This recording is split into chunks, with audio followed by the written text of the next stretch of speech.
Dieses Lied wurde sofort zur Hymne des jüdischen Widerstandes und wurde auch von anderen Partisanengruppen gesungen.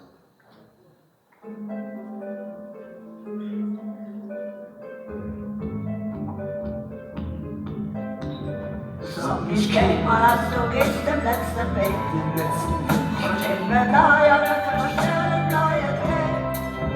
Gucken wir nach unser heiße Wende schon, sind am Heute und unser Tracht, wir sind da. Kommen wir nach unser heiße Wende schon, sind am Heute und unser Tracht, wir sind da. Sage niemals nie, sage niemals es ist Schluss, denn dann kommt das Leben zu dir und es gibt dir einen Kuss. Haucht dir Leben, haucht dir Kraft, ja, es haucht dir Hoffnung ein. Du spürst wieder deine Stimme und du kannst wieder schreien. Wie ein Feuervogel aus der Asche steigst du wieder auf.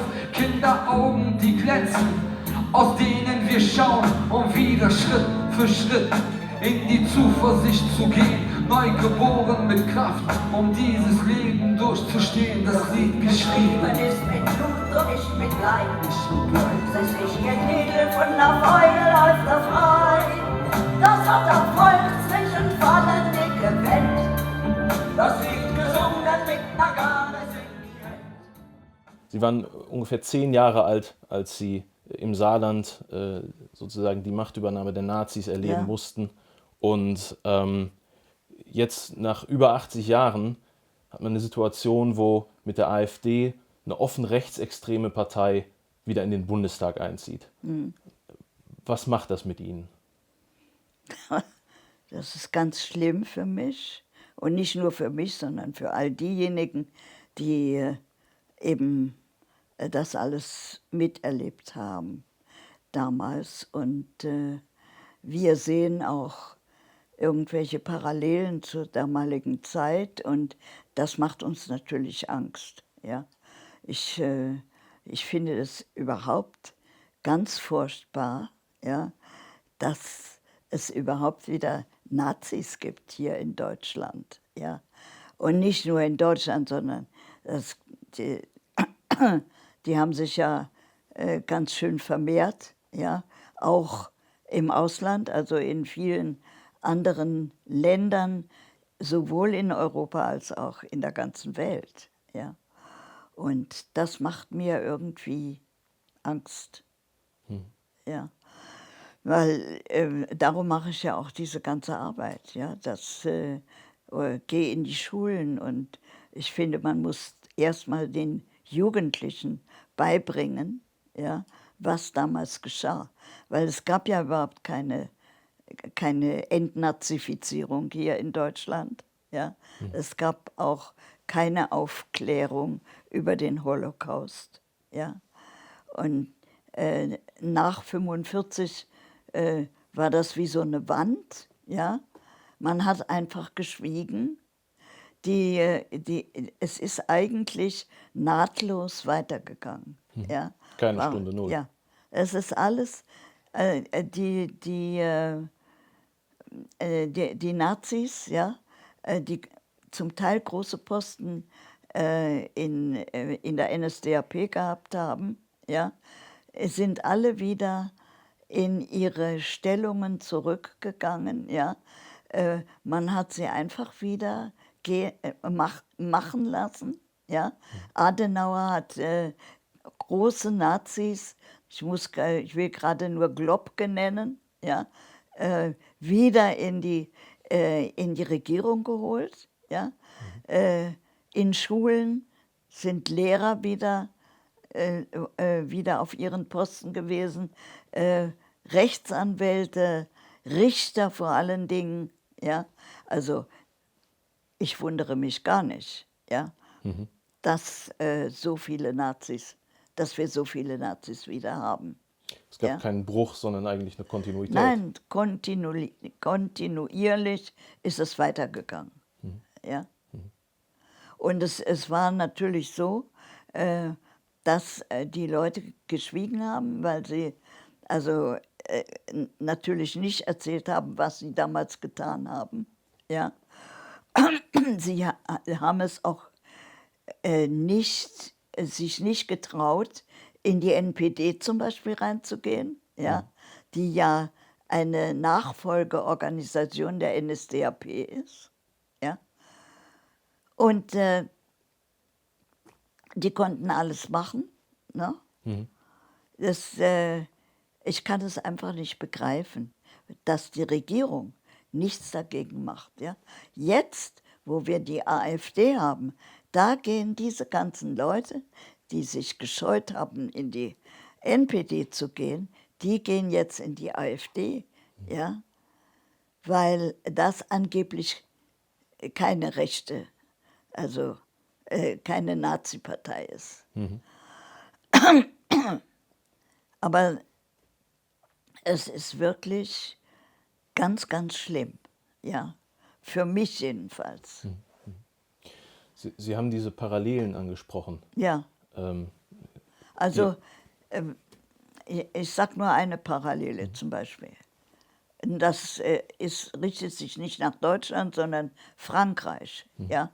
In Frankreich gibt es wieder solche, ich weiß jetzt nicht, wer das ist, aber da gibt es solche Karikaturen gegen die Moslems. Ja? Genau so etwas haben wir damals gehabt. Damals gab es den Stürmer, ja, und ganz, ganz viele Karikaturen, eben jüdische Karikaturen, ja. Dadurch ist der Antisemitismus noch größer geworden, ja. Und genauso ist das auch jetzt mit den Muslimen, ja. Also ich finde das unmöglich, dass die in Frankreich sowas machen, ja. Es gibt noch mehrere Sachen, die ich so empfinde, weil zum Beispiel gab es damals 1933 und auch schon davor gab es viele narzisstische Parteien, ja, aber so kleine Gruppen, ja, Studentengruppen, alles Mögliche, ja, und die haben sich dann nachher zusammengetan in der NSDAP. Ja? Und wenn ich das mir so angucke, ja, es gibt wieder auch bei den Studenten gibt es wieder solche Gruppen, ja, und nicht nur bei den Studenten, sondern es gibt überall kleine narzisstische Gruppen, die sich dann immer wieder anders nennen, ja, damit man sie nicht irgendwie verbieten kann. Ja. Die Regierung macht nichts dagegen. Ja. Und das wundert mich eigentlich, weil in unserem Grundgesetz steht ja das alles. Da steht, dass alle Nachfolgeorganisationen der NSDAP verboten sind, ja? Dass alle Nazi-Schriften verboten sind, dass alle Nazi-Embleme verboten sind. Ja? Was wird denn gemacht? Ja? Alles ist doch wieder erlaubt. Ja? Sogar dieses Buch Mein Kampf von Adolf Hitler haben sie wieder neu aufgelegt. Ja? Ich möchte mal wissen, wozu braucht man das denn? Ja? Und dann haben sie auch noch gesagt, das soll in die Schulen, ja, zur Aufklärung dienen. Ich möchte mal wissen, zu welcher Aufklärung soll das denn dienen? Ja? Nee, also ich verstehe das nicht. Wo Sie gerade den Bereich der Schulen ansprechen, wenn ich da ein eigenes Beispiel machen kann. Ich studiere an der Humboldt-Universität. Wir haben die Situation, wo man kann es nur rechtsradikale Propaganda nennen, wo das direkt an der Uni gelehrt wird. Ja, wir haben zum Beispiel mit Jörg Barbarowski einen Historiker, der ganz offen im Spiegel vor 4 Jahren gesagt hat, Hitler war kein Psychopath, er war nicht grausam, er wollte nicht, dass an seinem Tisch über die Judenvernichtung geredet wird. Also so ein Quatsch. was soll man da sagen? Ja. Das ist doch Blödsinn. Ich weiß nicht, wer glaubt denn sowas? Ja? Aber es gibt ja immer Menschen, die alles glauben. Ja? Nicht? Und ich sage heute, wenn wieder so eine Situation besteht, ja, dass man befürchten muss, dass die Rechten, ja, Überhand nehmen, ja, da muss man aufstehen und man muss etwas dagegen tun. Und vor allen Dingen, man darf nicht schweigen. Damals war das so, dass alle Leute geschwiegen haben. Ja? Die hatten auch Angst, irgendwas zu sagen, weil sie Angst hatten, dass sie dann irgendwie auch ins Gefängnis kommen. Ja? Aber heute muss man mehr Mut aufbringen. Ja? Anders geht es nicht. Von der Regierung haben wir nichts zu erwarten, also muss die Bevölkerung selbst etwas dagegen tun. Die Ballade der Judenhure Marie Sanders von Bertolt Brecht und Hans Eisler.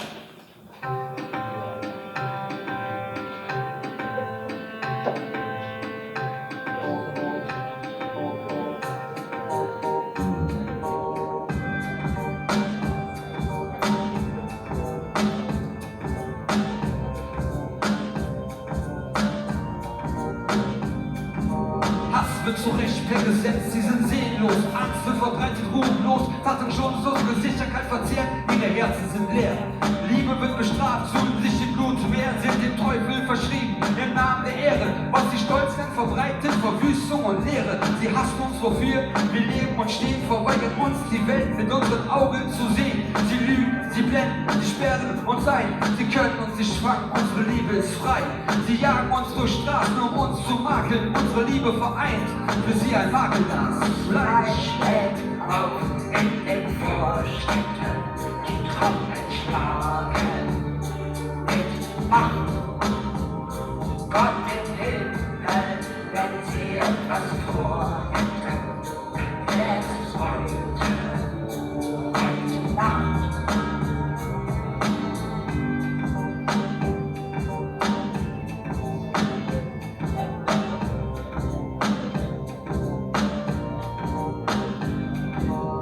Ich hasse euer Gesetz, ich hasse euer Geschwätz. Hier werden Menschen getrieben, sie werden schwer verletzt.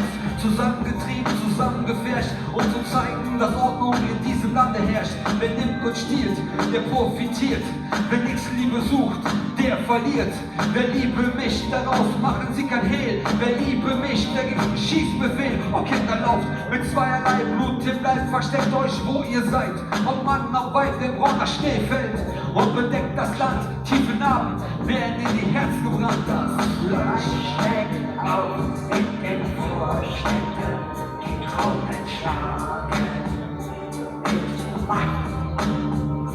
Gott im Himmel, wenn sie etwas vorhätten, wäre es heute Nacht. Das Fleisch steckt auf in den Vorstädten, die Trommel schlagen mit Macht. Gott im Himmel, wenn sie etwas vorhätten, wäre es heute Nacht.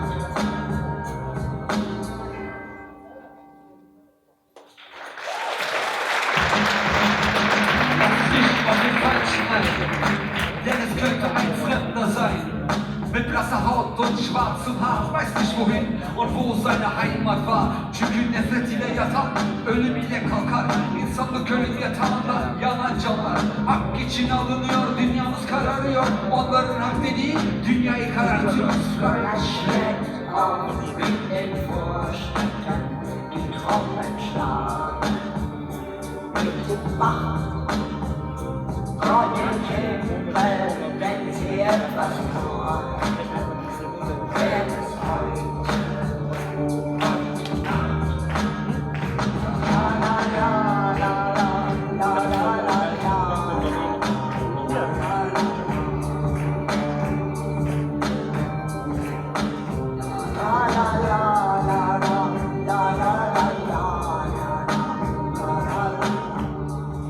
Was sind die Reaktionen, wenn Sie so an die Schulen gehen? Ja, das ist Welche Fragen kommen auf? ganz viele Fragen, ja. Aber da ich ja auch nicht nur in der Vergangenheit bleibe, ja, und ich dann immer sage, das gehört zusammen, ja, die Vergangenheit und die Gegenwart. Das muss man zusammen sehen, nicht? Und das verstehen die Schüler. Und die fragen mich dann auch immer, ja, was können wir denn tun, was sollen wir machen, ja. Und ich sage ihnen das, was ich eben selbst denke, ja. Vor allen Dingen darf man nicht schweigen, ja. Und man muss aufstehen gegen diese rechtslastigen Parteien, ja. Und vor allen Dingen muss man aufpassen, dass man nicht selbst gekrallt wird von denen, ja, von den Nazis, denn die sind sehr geschickt, ja. Sie kämpfen seit Jahrzehnten Ja. gegen die Rückkehr von Faschismus, Krieg. Das war ja sozusagen, Sie haben damit ja sozusagen nicht unmittelbar nach dem Krieg begonnen, sondern das hat ja eine Zeit gedauert. Ja. Gab es für Sie sowas wie einen Anlass oder einen Auslöser, wo Sie gesagt haben, ich kann das nicht länger? Sie haben ja eben schon über die Bundesrepublik gesprochen, dass eigentlich alle alten Nazis noch in den Positionen waren. Gab es für Sie so einen Punkt, wo Sie gesagt haben, jetzt reicht's, jetzt muss ich was tun? Ja. Ja, das war, weil ich selbst konfrontiert wurde mit Neonazis. Ja, das war so ich habe ja auch eine ganz, ganz lange Zeit geschwiegen. Ja, ich konnte einfach nichts erzählen. Und es gibt viele Menschen, die das einfach nicht können. Ja. Aber als ich konfrontiert wurde mit Neonazis, ich hatte so eine kleine Boutique hier in Hamburg und nicht weit entfernt von meiner Boutique, hat sich irgendein Infotisch aufgemacht. Ja. Und ich bin rausgegangen und habe geguckt, wer ist denn das überhaupt? Nicht? Und da habe ich festgestellt, das war die NPD. Ja. Und die hatten genau dieselben Slogans wie damals. Ja. Wie die Nazis, Ja. wie die NSDAP. Antisemitismus, natürlich gegen die Leute, die jetzt hier reinkommen, gegen Flüchtlinge, ja, und also ganz entsetzlich. Ja. Und dann kamen aber irgendwelche Leute, die gegen diese Nazis demonstriert haben, mit allen möglichen Sprüchen. Da hat drauf gestanden, nie wieder Faschismus, nie wieder Krieg. Das hat mich natürlich sehr gefreut. Ja. Aber dann kam die Polizei. Ja. Und die Polizei hat sich vor die Nazis gestellt und hat die Nazis geschützt vor diesen Demonstranten. Ja. Das hat mich wahnsinnig aufgeregt. Ja. Da bin ich zu einem Polizisten gegangen und habe ihm gesagt, sagen Sie mal, was machen Sie eigentlich hier? Sie schützen diese Leute, ja, die Deutschland ins Unglück gebracht haben. Ja? Und mit Knüppeln gehen Sie auf die Demonstranten los. Ja? Was macht ihr? Ja?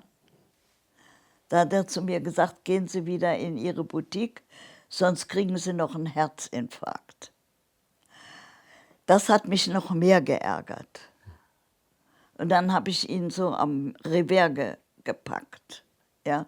Ich habe gesagt, sagen Sie mal, Sie können mich doch nicht damit können Sie mir doch überhaupt keine Angst machen, dass Sie mir sagen, ich soll zurückgehen, ja, in meine Boutique. Ich möchte, dass ihr mal wisst, dass ihr die Nazis nicht schützen dürft, ja, sondern ihr müsst die Demonstranten schützen, ja, weil die Nazis hatten ja auch Knüppel, ja, und die fingen schon an, sich mit den mit den Demonstranten da auch also prügeln. eben zu schlagen und was weiß ich. Ja. Ich habe zu ihm gesagt, was ist das denn wo leben wir denn eigentlich? Da sagte er zu mir, lassen Sie mich sofort los, sonst werde ich Sie verhaften. Ja? Da habe ich gesagt, das können Sie ruhig tun. Sie können mich ruhig verhaften. Ich habe Schlimmeres erlebt. Ja? Ich war in Auschwitz. Daraufhin hat einer von den Nazis zu dem Polizisten gesagt, wenn die Frau in Auschwitz war, dann ist sie eine Verbrecherin. Alle diejenigen, die in Auschwitz waren, das waren Verbrecher. Jetzt müssen Sie die verhaften. Ja? Und das hat mir gereicht. Weil der hat überhaupt nichts dagegen gemacht, auch der Polizist. Ne? Und dann bin ich zurück in meine Boutique und dann habe ich angefangen, mein Buch zu schreiben. Ja? Auschwitz. Wir kamen in ein sogenanntes Sammellager. Innerhalb einiger Tage waren wir schon über 1000 jüdische Menschen und wurden in Viehwaggons auf Transport geschickt. Wohin der Zug fuhr, wussten wir nicht. Die Waggons waren überfüllt. Man konnte sich kaum bewegen. Und wenn man mal austreten wollte, musste man über die Menschen steigen, um an die in einer Ecke stehenden Kübel zu gelangen. Die Luft in den Waggons war miserabel.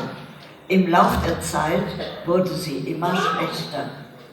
Viele alte und schwache Menschen starben auf dem Transport.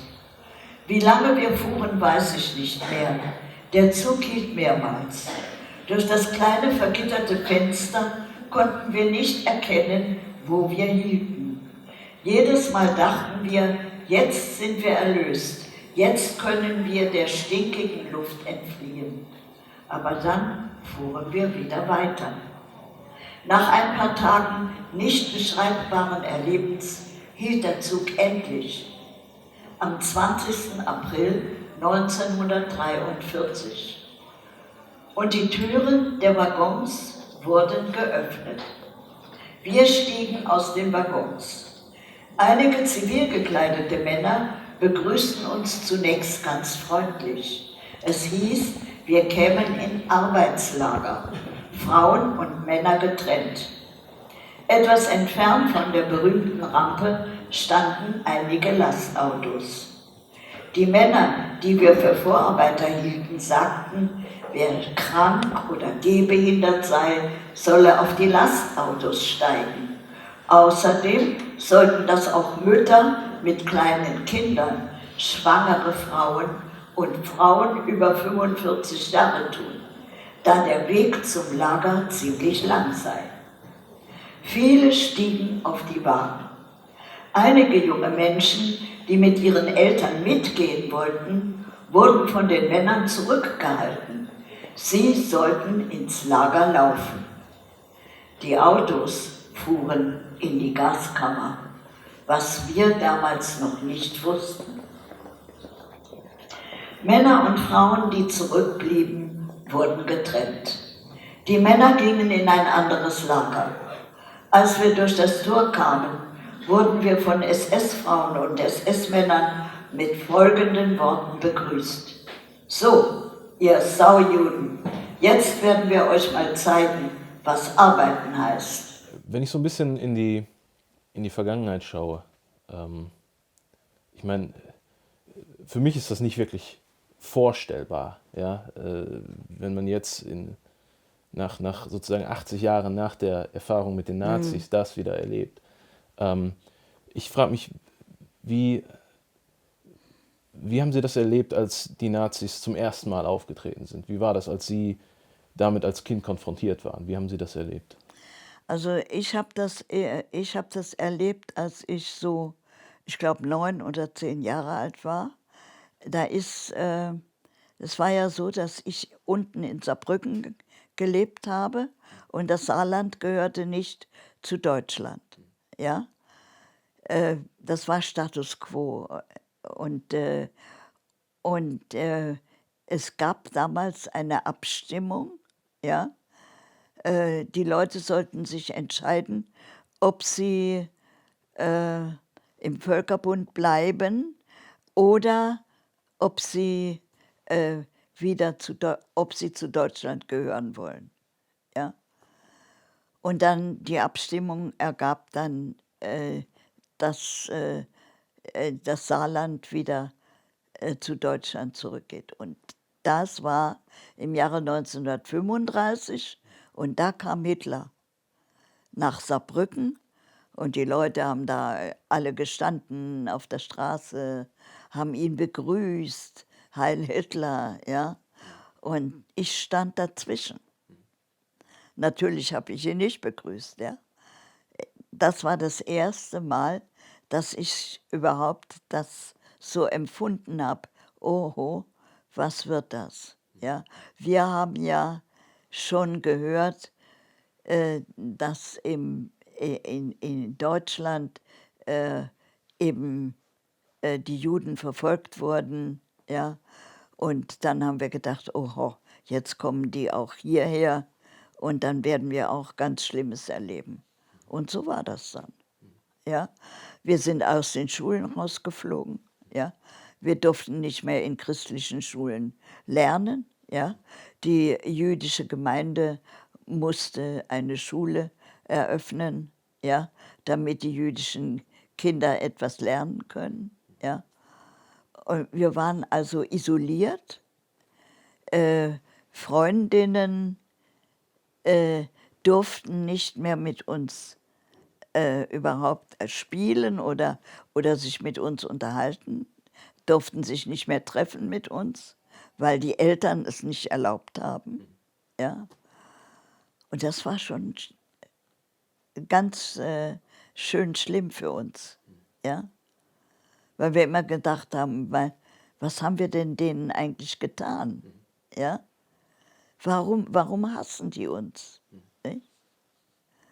Ja, und dann ging das so, dass eben ganz, ganz viele jüdische Menschen und auch Freundinnen von mir sind alle ausgewandert, ja, zum Teil nach Amerika oder so. Das hatte auch was damit zu tun, dass nicht alle das machen konnten, weil sie kein Geld hatten. Und wir waren auch nicht in der Lage, jetzt einfach mal diese ganze Familie also nach Amerika oder nach Israel oder nach Palästina auszuwandern oder in irgendein anderes Land. Ja?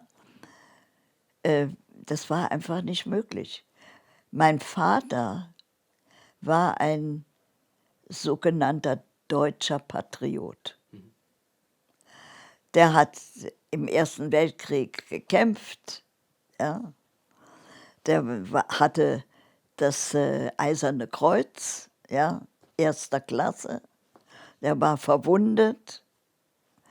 Der hat gesagt, mir und meiner Familie wird nichts passieren. Ja, ich habe doch für Deutschland gekämpft, für mein Vaterland. Ja. Da hat er sich aber geschnitten. Ne? In Auschwitz selbst waren Sie im sogenannten Mädchenorchester. Ja. Das war mein Glück. Ja, also ich musste vorher ganz, ganz schwere Arbeit machen, Steine schleppen und ich war schon fertig. Also ich war schon, also körperlich ging es mir ganz schlecht. Und dann habe ich gehört, dass man sucht nach irgendwelchen Frauen, die ein Instrument spielen können. Und Sie konnten spielen? Ja, und ich konnte ja Klavier spielen, aber das hatten sie nicht. Und dann Akkordeon konnte ich auch nicht, aber ich habe trotzdem gesagt, ich kann spielen. Ja. Naja, und so bin ich dann da reingekommen in das Orchester. Und ich war im Ganzen war ich 7 Monate in Auschwitz. Davon war ich ein halbes Jahr im Orchester. Und dann war die Sache mit den Ariern, ja, dass sie gesucht haben nach irgendwelchen Frauen, die arisches Blut in den Adern haben. Ja.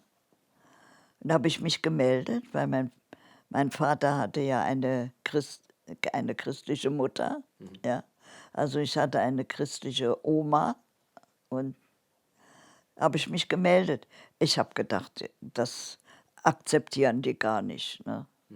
Also unter Mischlingen habe ich nur verstanden, wer entweder eine christliche Mutter oder einen christlichen Vater hat. Aber ich habe mich trotzdem gemeldet, ja, und bin angenommen worden. Das war mein Glück. Dann bin ich aus Auschwitz raus. Und warum? Weil die Nazis hatten solche Bestimmungen, ja, dass Mischlinge nicht in einem Vernichtungslager sein dürfen. Ja. Aber es haben die nicht selbst sich darum gekümmert, die Nazis, sondern das Internationale Rote Kreuz hat sich darum gekümmert. Ja. Dass die rauskommen, dass die Mischlinge aus dem Vernichtungslager rauskommen. Dann kamen Sie nach Ravensbrück. Ja. Sind dann Habe ich bei Siemens gearbeitet. Ich habe vorher noch andere schreckliche Arbeiten gemacht und dann bin ich bei Siemens gelandet und dann mussten wir auf den Todesmarsch. Nicht? Und da sind wir sind zu 7 in einer Reihe gegangen. Ja. Und dann haben wir uns entschlossen, dass wir flüchten. Aber das konnten wir nur, weil wir gehört haben, dass ein Nazi zu einem anderen Nazi gesagt hat, zum SS-Mann gesagt hat, es darf nicht mehr geschossen werden. Ja? Es sind ja so viele Leute erschossen worden auf diesem Todesmarsch. Ganz schlimm. Ja. Alle, die hingefallen sind, die nicht mehr ganz schnell aufstehen konnten, haben sie einfach abgeknallt. Ja. Ganz schlimm. Und wir sind aber dann, als wir das gehört haben, es darf nicht mehr geschossen werden, da haben wir gesagt, so, jetzt fliehen wir. Ja. Naja, das war 1945 schon, ja. Und wir haben gedacht, das kann ja nicht mehr so lange dauern, bis der Krieg zu Ende ist. Ja. Aber es hat trotzdem noch ein bisschen gedauert. Ne? Aber ich hatte eine sehr, sehr schöne Befreiung. Ja. Wir warteten eine Weile, bis die Gefahr vorbei war. Kein SS-Mann war zu sehen. Dann irrten wir durch den Wald, zogen unsere Häftlingskleidung aus und warfen sie weg. Als wir auf eine Landstraße kamen, mischten wir uns unter die vielen Flüchtlinge, die mit kleinen Leiterwagen, voll bepackt mit Koffern und Bündeln, auf der Landstraße umherirrten. Viele wussten noch gar nicht, wohin sie gehen sollten. Die Leute waren alle aus Berlin und Umgebung. Sie flüchteten vor den Russen. Wir gingen mit ihnen, bis wir in ein kleines Dorf kamen. In einem Bauernhaus baten wir um Unterkunft. Der Bauer erlaubte uns, in seiner Scheune zu übernachten. Noch erzählten wir niemandem, dass wir aus dem KZ kamen. Wir hatten große Angst, irgendein Nazi könnte uns wieder zu der Kolonne zurückbringen. Außerdem war ja der Krieg noch nicht beendet. Die SS kämpfte immer noch in den Wäldern. Nun schliefen wir im Heu. Und am nächsten Morgen wurden wir von dem Bauern geweckt. Er sagte, wenn ihr links runter geht, kommt ihr zu den Amerikanern. Geht ihr nach rechts, da sind die Russen. Wir brauchten gar nicht lange zu überlegen, wohin wir gehen sollten, denn links von uns kamen 2 amerikanische Panzer die Straße runtergefahren. Wir nahmen unsere paar Sachen und liefen ihnen entgegen. Die amerikanischen Soldaten halfen uns auf die Panzer und begrüßten uns. Als wir ihnen unsere Nummern auf dem linken Arm zeigten, umarmten und küssten sie uns vor Freude, dass sie uns helfen konnten. Wir Mädchen sahen nicht gerade gut aus. Die meisten von uns waren sehr abgemagert. Einige fühlten sich wirklich schwach. Die Soldaten wendeten und fuhren zurück in das mecklenburgische Städtchen Lübsch. Die Amis halfen uns vom Panzer runter und luden uns in ein Restaurant ein. Nun mussten wir ihnen vom KZ erzählen. Irmgard und ich konnten Englisch sprechen und so beschrieben wir ihnen, was wir alles durchgemacht hatten. Ich erzählte ihnen auch, dass ich in Auschwitz im Orchester Akkordeon gespielt hatte. Es verging vielleicht eine halbe Stunde, da stand plötzlich ein Soldat mit einem Akkordeon vor mir. Er sagte, ich schenke dir dieses Akkordeon, komm, lass uns singen und du musst spielen. Erst tranken wir Kaffee und aßen Kuchen. Dann sangen wir alle zusammen. Während wir so gemütlich zusammensaßen, hörten wir auf der Straße großen Jubel. Wir liefen alle auf die Straße und sahen, wie die Rote Armee einmarschierte. Die amerikanischen und die russischen Soldaten begrüßten, umarmten und küssten sich. Alle waren glücklich, dass der Krieg nun endlich beendet war. Ein russischer Soldat brachte ein riesengroßes Bild von Adolf Hitler und stellte es mitten auf den Marktplatz. Ein anderer russischer Soldat rief, Musik, wer macht Musik? Ich nahm das Akkordeon und ging auf den Marktplatz. Alle stellten sich rund um das Bild. Ein amerikanischer und ein russischer Soldat zündeten es gemeinsam an. Adolf Hitlers Bild brannte lichterloh. Die Soldaten und die Mädchen aus dem KZ tanzten um das Bild herum. Und ich spielte Akkordeon. Dieses Bild werde ich nie vergessen. Das war meine Befreiung vom Hitlerfaschismus.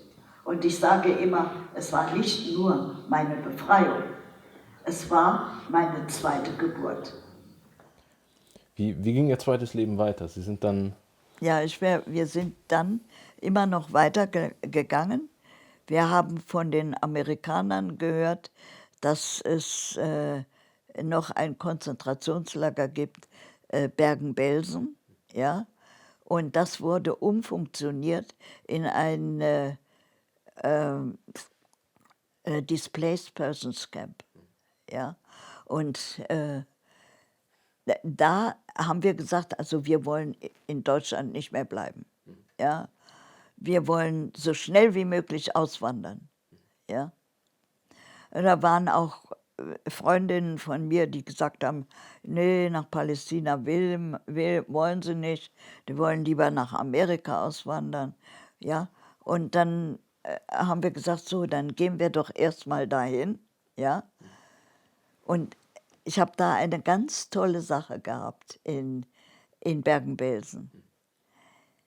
Als wir da ankamen, einen Tag danach, ja, kam der, warte mal, jetzt muss ich mal überlegen, wie der hieß, ein ganz bekannter Geiger aus,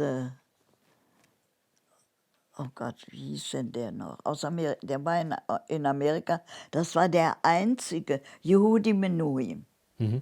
Ja? Yehudi Menuhin. Yehudi Menuhin. Der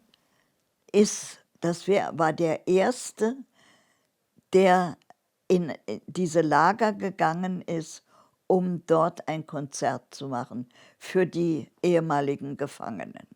Ja? Und das habe ich miterlebt. ja, in Bergen-Belsen. Es war also großartig. Ja. Und dann haben wir gesagt, oh, wir müssen ja mal wir müssen suchen nach unseren Verwandten. Ja. Ich habe ja keine Ahnung gehabt, wo sind meine Eltern? Ja. Wo ist meine Schwester? Ja. Ich habe gesucht danach. Es gab in Bergen-Belsen ein riesengroßes, eine Wand, ja, und auf dieser Wand konnte man sich eintragen, ja, wenn man überlebt hat, ja, und und wir haben gesagt, vielleicht finden wir da jemanden, ja, von unserer Familie oder, also alle haben sie gesucht nach ihren Familien, aber ich habe niemanden gefunden, ja. Und dann hat man uns dort gesagt, wenn ihr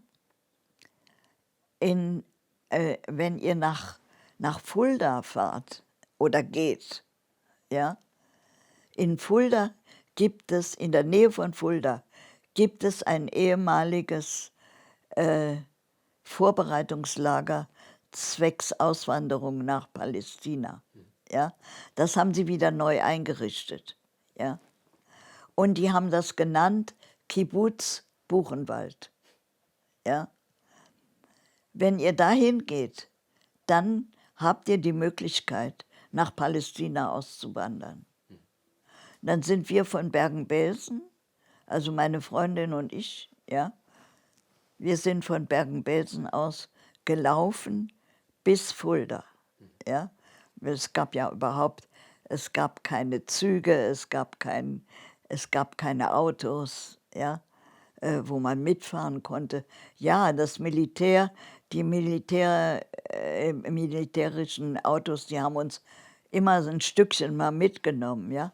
Aber im Grunde genommen sind wir dahin getippelt, ja. Also das war wirklich, also ganz schön schlimm, ja. Aber wir sind dort angekommen, ja. Die Amerikaner haben uns dort haben sich darum gekümmert, dass wir was zu essen haben in diesem Lager, ja. Und dann hat man uns gesagt, ja, also wir müssen jetzt dort warten, bis es die Möglichkeit gibt, nach Palästina auszuwandern, ja. Und da hatte ich großes Glück, weil man dann gesagt hat, oh, in Marseille gibt es ein Schiff, ja, die nehmen solche Leute auf, ja, die nach Palästina auswandern wollen, ja, und die werden dann nach Palästina fahren, ja. Und dann sind wir, also es hat sehr, sehr lange gedauert, bis wir nach Marseille gekommen sind, ja, weil wir haben stundenlang gewartet, manchmal tagelang gewartet, bis wir wieder weiterfahren konnten mit dem Zug, nicht? Weil alles war zerbombt, ja, die Gleise waren kaputt, man konnte zum Teil nicht mit dem Zug fahren, ja. Also es hat sehr lange gedauert, bis wir in Marseille angekommen sind, aber das Schiff hat gewartet auf uns. Nicht? Und dann sind wir mit dem Schiff. Dann sind Sie nach Palästina. Ja. Da haben Sie dann die nächsten 15 Jahre etwa, haben Sie in Palästina bzw. dann Israel gelebt. Ja, Was hat Sie dann bewogen, doch zurückzugehen nach Deutschland? das ist darum, weil ich einfach diese Politik nicht aushalten konnte. Ja. Die Politik der israelischen Regierung. Sie haben eben diese Befreiung geschildert, Ja, als der Krieg zu Ende war. Diese Verbrüderung zwischen Amerikanern, ja, Russen. ja.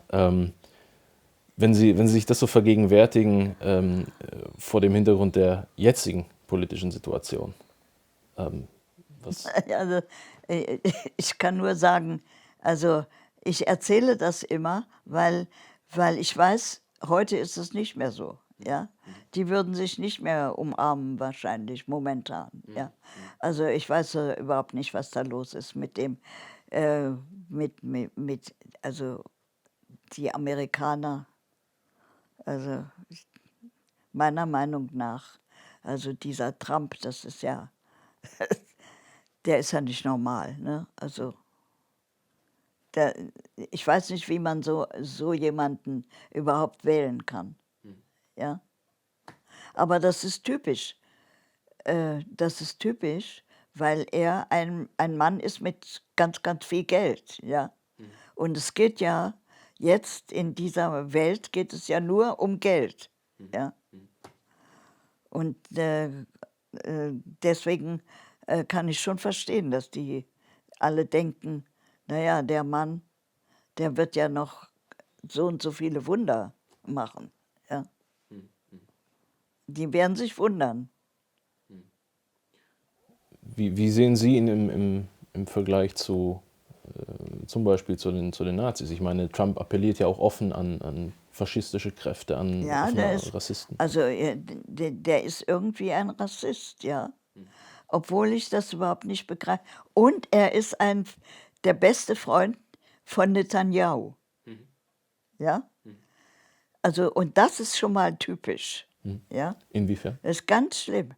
Ja, weil der Netanyahu ist auch ein Faschist. Ja? Meiner Meinung nach. Nicht?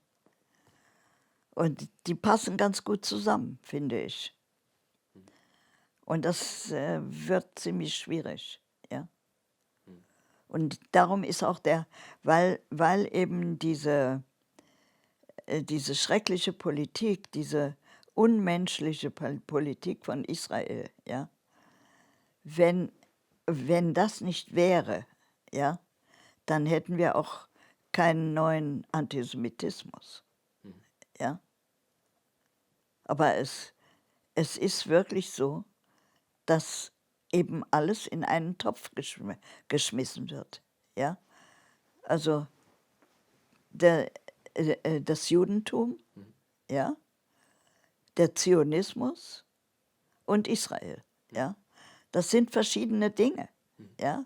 Und die kann man nicht einfach so, man kann nicht einfach sagen, die Juden sind wieder an allem schuld. Ja? Was habe ich zu tun mit der Politik in Israel? Ja? Ich bin dagegen.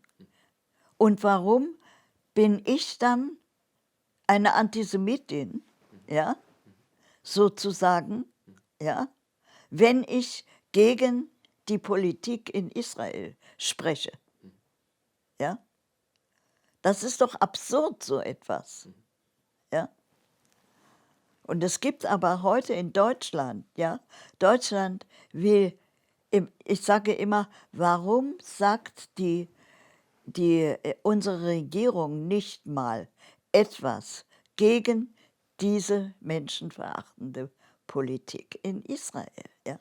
Man kann ja trotzdem Freunde sein, ja, und für Israel sein. Ich bin ja auch für Israel, ja, dass die Juden ein Land haben, ja. Aber das heißt ja noch lange nicht, dass man so eine Politik machen muss, nicht?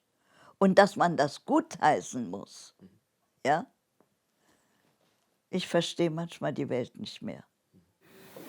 Es haben viele Geschlechter sich ein Leben aufgebaut und gehofft, bis uns dann so ein Schwert weggewischt hat von der Erd. Man trieb uns wie Lämmer so oft. Und 1, 2, 3, wo sind Frau und Kind, dein ganzes Gesind? Frag wohin, warum und wofür. Doch Brüder, einen anderen Rhythmus werden wir bald schon hören. Die Ghettos, die Gassen verlasst. Jeder Tritt hat am Klang einen anderen Gesang, wenn du weißt, wohin du gehst und wofür. Wir sind aufgeregt wie Vieh, ich habe Angst wie noch nie. Suche Frau und Kind, oh bitte sag mir, wo sind sie? Um mich Menschen voller Angst, ich seh verzweifelte Minen. Schergen, die uns wie Schlachtvieh aus unseren Häusern ziehen. Es ist helllichter Tag, doch um uns herrscht Finsternis. Unsere Verzweiflung nehmen sie kein Lächeln zur Kenntnis. Da wo gestern Kinder spielten, da tanzt heute der Tod. Da wo gestern die Sonne schien, ist der Himmel blutrot. Stumm und der Staat, stehen wir in unseren Reihen. Ich höre stumme Schreie, ich höre Wimmern und Weinen. Denn mir zittern die Beine, dann der Befehl zum Marschieren. Fragende Blicke, was wird mit uns allen passieren? Wir erreichen den Bahnhof, ich höre die Züge, spielt die Resignation, wie ich mich meinen Mördern füge. Zu! Zu! Mit J und Segment. Wo dein Freund, wo dein Kind, wo dein Herz, dein Glück, was du hast unverwusst. Na los, zack, zack, in Reihe und Glied mit Sack und Pack, auf der Straße aufgestellt, manche waren noch halb nackt, traumatisiert das Leben, scheint leer zu sein, ja, ich würde mich gern wehren, doch es fällt mir schwer zu schreien, bin wie gelähmt, die haben uns getrieben in die Nacht hinein, keine Zeit, um zu trauern, keine Zeit, um zu weinen, rette sich, wer kann vor diesen hasserfüllten Kreaturen, es sind Bestien, die hetzen, ohne sich auszuruhen. Blauer Tund steigt in den Himmel, gnadenlose Stille. Das hier ist Terravita und was zählt, das ist der Zug. Mit J und Segment wunderbar. Wo dein Freund, wo dein Kind, wo dein ganzer Gesicht, dein Grün und Lust unverwusst. Oben für hunderte neue Rassen. Heute für unser Leben und Dorf. Nächstes Ort, das Schwert uns verwischt von dir. Und der Filmort man uns wie die Schau. Zu! Zu! Mit J und Segment wunderbar. Wo dein Freund, wo dein Kind, wo dein ganzer Gesicht, dein Grün und Rost unverwusst. zu! Zu! Mit J und Segment wunderbar.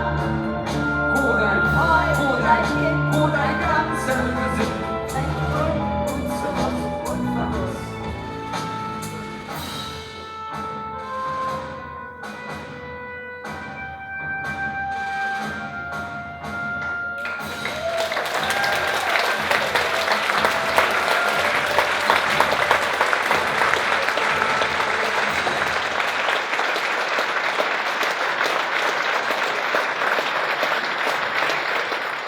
Ich fand eine wichtige Parallele, die gestern Abend auch auf dem Konzert Ja. aufkam. Sie haben während des Konzerts dieses Transparent ausgerollt, Ja, mit großen Buchstaben, nie wieder Krieg. ja, Und die Leute haben applaudiert. ja, Wenn ich jetzt die politische Entwicklung verfolge, die Große Koalition geht jetzt zusammen. Sie sagen, man muss jetzt das NATO-Ziel erreichen, man muss auf 2% des Bruttoinlandsprodukts aufrüsten. Was, die Sache ist die, dass eben Deutschland wieder an erster Stelle stehen will. Ja, die wollen maßgebend sein. Ja? Die wollen sagen, wohin es gehen soll. Ja? Und das finde ich ganz schlimm. Ja? Also ich kann es überhaupt nicht begreifen. Ja, das ist wirklich so, dass man wieder daran denken muss, auszuwandern. Ja? Aber wohin? Ja? Weil überall ist so eine Stimmung momentan. Ja? Sie sagen, Deutschland will sozusagen wieder groß werden. Ja. Ja, Sie hören das ja nicht zum ersten Mal. Das ist ja sicher auch so eine Parallele, die da hochkommt. Naja, also ich habe dieses Gefühl, ja, dass Deutschland wieder groß wird, ja, das habe ich gehabt in dem Moment, in dem die DDR wieder also nicht mehr existiert hat, ja, und die Mauer weg war, ja. Da habe ich gesagt, so, jetzt gibt es wieder Großdeutschland. Ja? Und ich war eigentlich dagegen, muss ich sagen. Sie waren gegen die Wiedervereinigung. Ja. Ich war dagegen, weil ich immer gedacht habe, naja, wenigstens ist ein Teil von Deutschland, ja, da kann man sich darauf verlassen, dass da nicht mehr an Krieg gedacht wird. Ja? Ich weiß nicht, ob ich da richtig bin, aber so habe ich dann eben gedacht und mir war das wirklich ein bisschen, also so ein schlechtes Gefühl. Ja. Und die Leute, die dann damals auf die Straße gegangen sind und sich gefreut haben, dass es die Wiedervereinigung gibt, ja, da habe ich einfach nicht mitgemacht. Ja. Ich bin nicht mit auf die Straße gegangen, weil ich eben das Gefühl hatte, irgendwas wird passieren. Ja. Ob ich recht habe, weiß ich nicht, aber das ist eben mein Gefühl. Auch da, ich merke das direkt bei mir an der Uni zum Beispiel, gerade wenn es um die Frage des Deutschlands als Großmacht sozusagen geht. Es gibt einen anderen Professor an der Humboldt-Universität, Herfried Münkler, ich weiß nicht, ob Ihnen das vielleicht ein Begriff ist, der ganz offen sagt, Deutschland müsse jetzt vom Zahlmeister zum Zuchtmeister Europas werden. Ja, aber das kommt jetzt wieder. Ja, es ist schlimm. Es ist schlimm. Ich weiß nicht, wie das weitergeht, ja, und was wir noch erwarten. Ja. Das macht mir schon Sorgen. Ja, darum mache ich ja auch diese ganze Arbeit, nicht? Also. Aber ich habe auf der anderen Seite wieder ein gutes Gefühl bei den Jugendlichen. Ja? Das freut mich sehr, dass sie mir so zuhören und dass sie dann hinterher sagen, haben Sie keine Angst, wenn Ihre Generation mal nicht mehr da ist, wir werden Ihre Geschichte weitererzählen. Ja? Das finde ich ganz große Klasse. Ja? Also da kriege ich schon wieder so das Gefühl, aha, ich habe was getan, ja, und die Schüler haben das angenommen. Nicht? Das ist schon was. So langsam eingerufen, ihr könnt schnippen, ihr könnt auch klatschen. Das war's.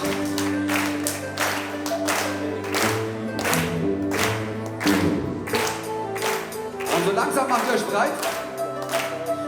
Und der Monitor kann ein bisschen lauter in der Summe. Und Hamburg, bitte! La, la, la, la.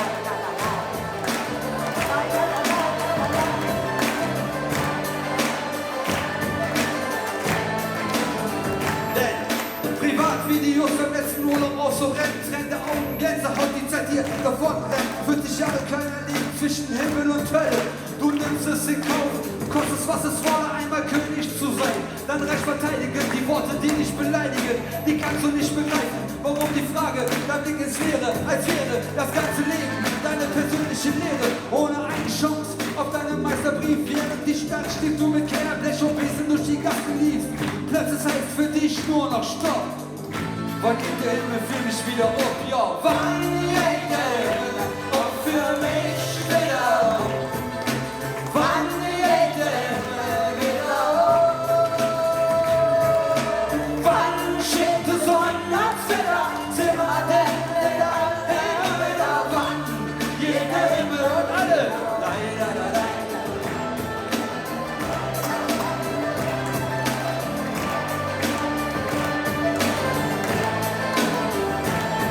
Seit der Kinder lebe ich den täglichen Kulturritt. Der Gang über die Türschwelle war für mich wie Grenzüberschritt. Du kommst mir schwanger zwischen Straße und Heim gewöhnt. Doch wurde ich schnell in die Rolle des Kanaken gedrückt. Zwei Fragen mich nichts bringen, wenn man ich hier lebe. Was dann folgt, so war sofort. Wann ich ich denn wieder gehe. Ich lebe hier, ich liebe hier, ich lehre hier, ich leide hier. Ich gehöre hier hin, bin kein blinder Passagier. Im Visier von Populisten sagen wir seien nicht integriert. Das Ausländergesetz haben wir nicht selbst fabriziert. Beschnitten bin ich schon, recht muss nicht sein. Braune Wolken ziehen übers Land, Vater bleibt ein Sonnenschein. Wann geht der für mich wieder? Wann geht der wieder?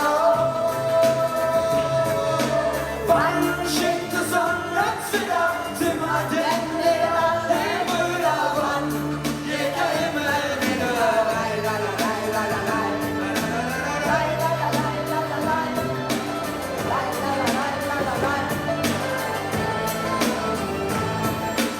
Yıllar gelip geçti hiç, hiçbir şey değişmedi. Adamlar Nutella ama peygamber diyemedi. Katıl kotadan karakolluklar arasında güneş balçıklandı çıkma sokakta. Hey gidi hey ne güllere kaldık. İnsanın yıkımına böyle baka kaldık. Böyle baka kaldık, böyle baka kaldık. Evet insanlığın anlamını bizler çaldık. Kardeş kardeşe saflaşıyoruz.